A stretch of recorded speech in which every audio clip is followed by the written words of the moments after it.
RBS Business Research Academy welcomes to you in the lecture number 3 on stochastic equation modeling. In the lecture number 3, I will discuss about the latent variable because that's very important to understand this concept before applying the SmartPLS. Because most of the time we are using the latent variable in SmartPLS or in any stochastic equation modeling software. It may be SmartPLS, it may be AMOS, it may be any other one. So that's why I thought it's much more necessary to discuss these type of especially the latent variable concept before practically starting SmartPLS. Dear viewers, this is my third theoretical video.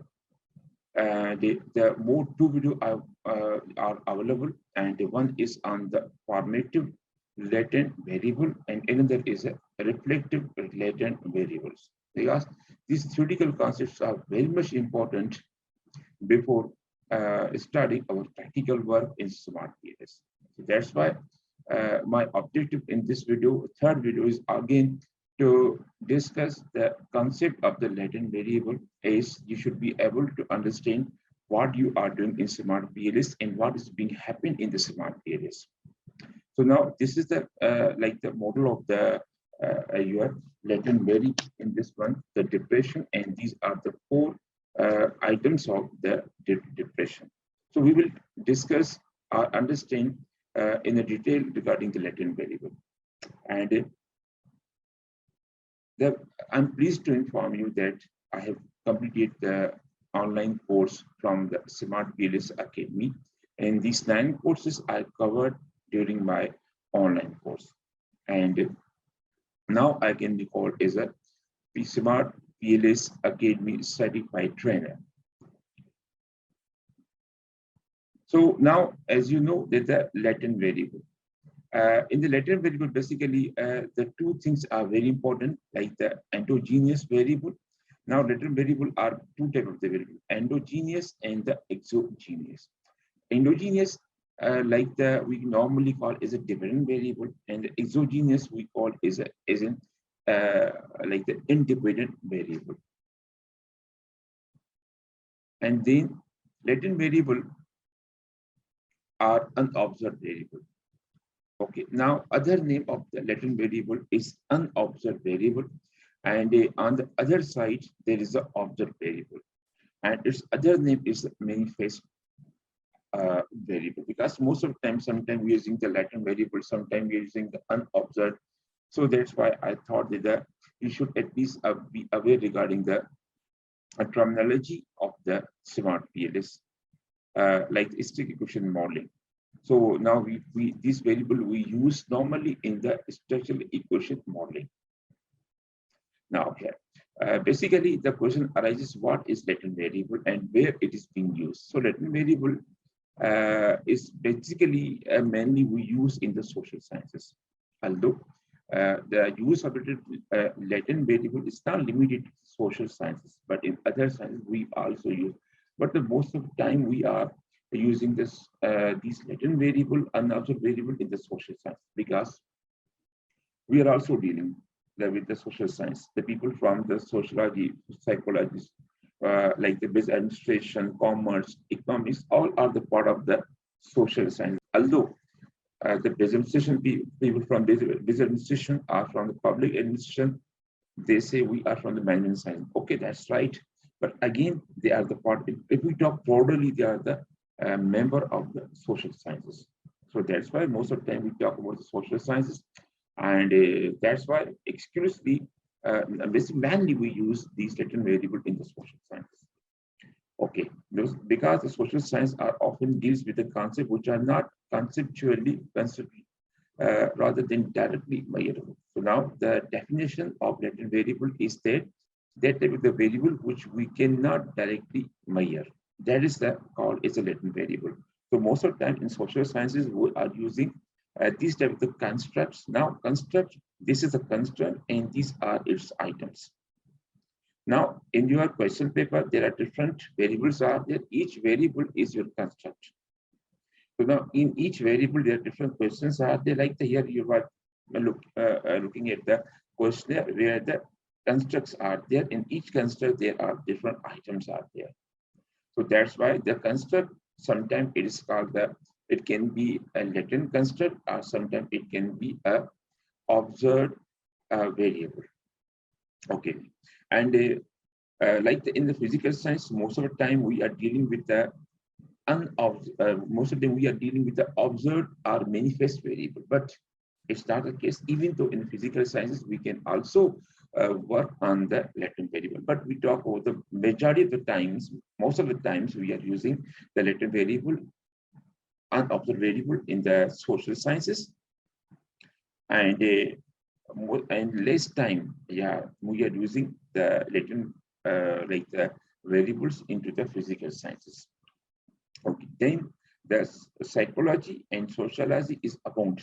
So many concepts are there in the sociology and the psychology. Most of the time we are discussing the latent variable in these, especially into the psychology is full of the like the latent variable, like the personality, like the emotions, and different other concepts are okay. In the coming few slides, I will discuss the different examples of the latent variable from the psychology, from social sciences, and from the economics.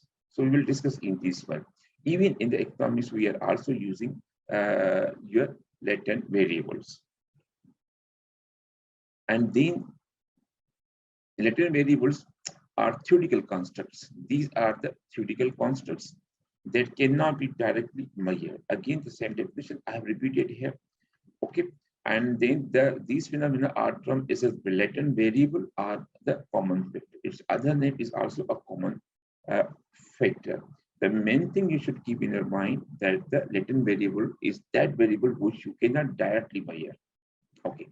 Now, unmeasurable are the pure variables are there which we can't measure and not directly observed. Even you cannot observe these directly through your five senses, like by touching, by looking, by testing. So now, because these things have not because any physical shape, because these variables are intangible variable which you cannot see.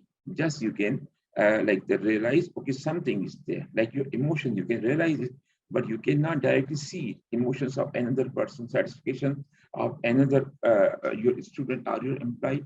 You cannot touch it, but you can like realize that your employee is satisfied or not satisfied, and free from the measurement error. Now, measurement error arises when you are using irrelevant or inaccurate tool or parameter to measure.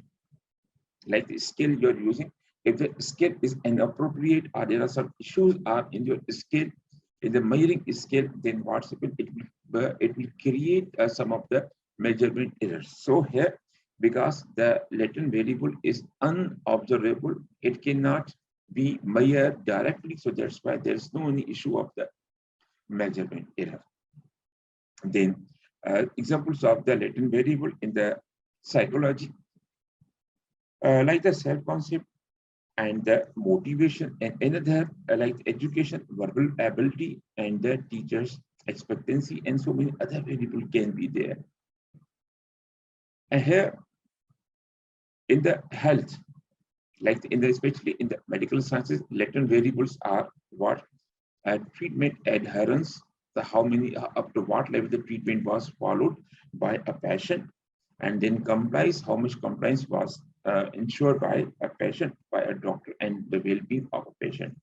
And in the psychology, so many concepts are there, like the stress, self-worth, personality dimensions, and especially there are the 5% dimensions are there, and all the dimensions are latent or unobservable. Here you are looking the your dimensions of your psychology, 5 dimensions of your personality you're looking here. So all the dimensions are basically latent variable. In sociology, again, optimism, hostility, socio-economic status, and attitudes, these are latent variable. In political science, leadership, obviously, it is a unobserved variable because we cannot directly see, touch it. Conservatism, how much you are conservative, how much the other person is conservative in his or her beliefs. Fundamentalism, political competition, these are the different type of the examples of latent variable in the political science. And okay, and commonly these are the different examples from the different subjects of the social sciences. Even the equally we applying these latent variable in the medical science. Now, to understand the depression, latent variable, this example, this depression is basically a latent variable because again, I'm repeating that we cannot touch it, we cannot see it, we cannot taste it, we cannot smell it. So that's why depression is intangible variable.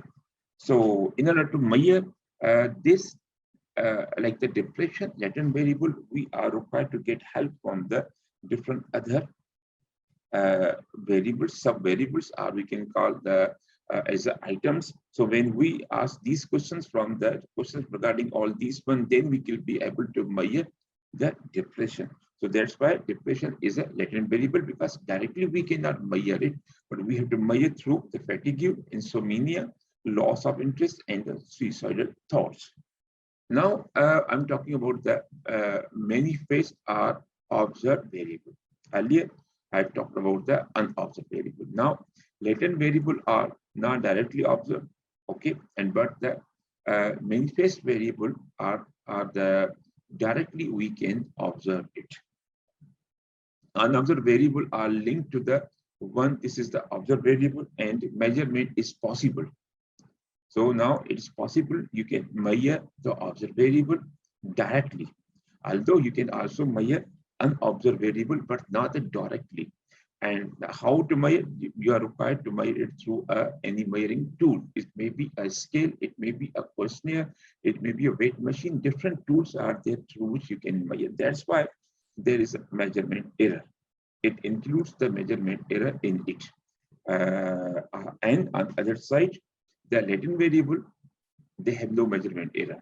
So now when you are going to measure it, so the chances are that the measurement error can occur over there, because the tools which are using a tool or tools, those may be faulty because of any reasons. Then examples of these observed variables are self-report on attitude scale.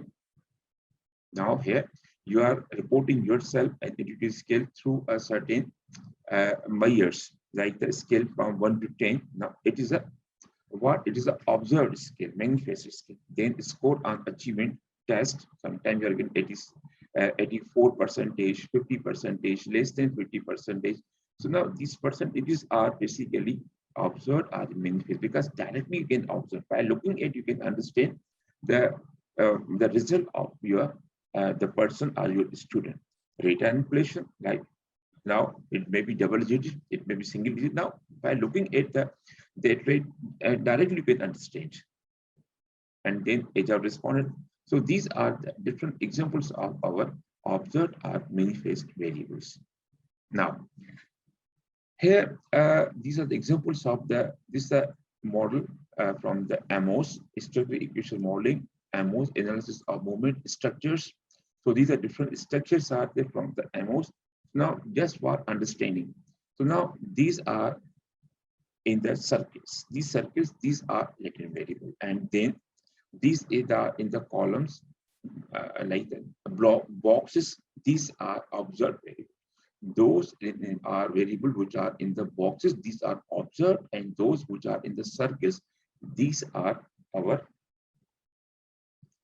latent variable. It's a difference between the latent and observed variable when you are working in any SmartPLS, like in the structural equation software. You now usually you will find these type of the blocks, and these are the circles over there. So this one is also a latent variable. Now, some notes about the language which we are using in the structural equation modeling regarding the latent variable, because so many like the different terminologies or terms are there which we use in this SmartPLS. But so these terms are related with our latent variable. That's why I discussed this one here. Observed or manifest variable is already I told you. There's the wherever you see any variable into the box like this one, we can. So be sure that these are observed or manifest variable, and normally we show them through the like the Roman letters X1, Y3, like these one, and these are being represented into the box. On the other hand, latent variable is already I told you that we show them into the circles. Now these are in circles, and now the Greek, we use the Greek terms. For this one we are using the Roman, and for the latent variable we are using the Greek n square or whatever. And these are represented into the circles, and these are in the box. So this is the difference between the latent variable and the manifest or the observed variable. Now, this is the example from the segregation modeling where all these are in the circles. So now all these are our observed, unobservable are the latent variable, and these are our observed or manifest variable. So just for these are for your understanding. And then, okay, now it's clear somewhat from here. Again, this is the observed variable because it is in the block, and this is your latent variable because it is in circle, and then again all these are your blocks, and all these are your latent variable. Now, another good thing which I want to discuss here, point out here, these errors. Now, see, all these errors are associated with your observed variable, but here there's no any error trap because it is a latent variable and it is an error-free variable. That's why you're not running any error over here. And then some thoughts about the language of SEM. Now here, the main thing is exogenous variable. Now this exogenous is already in the start of my lecture on this topic. I discussed the exogenous and the endogenous. So the exogenous, like the of the external origin. Now, so now exogenous we call is a independent variable, like the independent. These are the independent variable and no straight arrow pointing to it. Now, that means that no arrow will point out on the exogenous variable. So now that is called as an independent variable. And now I think you are much more clear regarding the independent. Now, just these are the exogenous and these are just the other name of this one. Now here, all these are our independent variable because the main thing, if we look here, that this arrow. Now these arrows are coming from the all these one from all these independent variable, and they are pointing out towards the dependent variable. Okay, and endogenous we call in the internal origin, and we can call them as a dependent variable. So these are the other names of the independent and dependent variable, and these the good thing which you can differentiate between the independent variable, the pointation of the arrows. Straight arrows point out to it and pause. Now, that's why you see that these arrows are pointing out to the dependent variable from all these independent variables. So now the pointation of arrow also tells you that which one is a dependent variable and which one is an independent variable. At the end, these are the different books which I have referred to prepare my lecture, like on the latent variable. If you require any book, so the book is free of cost, is available. Soft copy of this copy is available. Just you are required to send me an email on this email address, and in the reply I will send you your requested copy. And then thank you very much. At the end of this lecture, I hope this lecture has become fruitful for you. And because again, I am reminding you that it's very important to understand the concepts, theoretical concepts, before applying some practical. So inshallah, very soon we will enter in the world of the SmartPLS. But before that one, I would like to discuss reflective latent variable and the like your formative latent variable, because these are two types of the latent variable. So hope so we will meet soon in the another video on the formative and the reflective. Till that time, goodbye.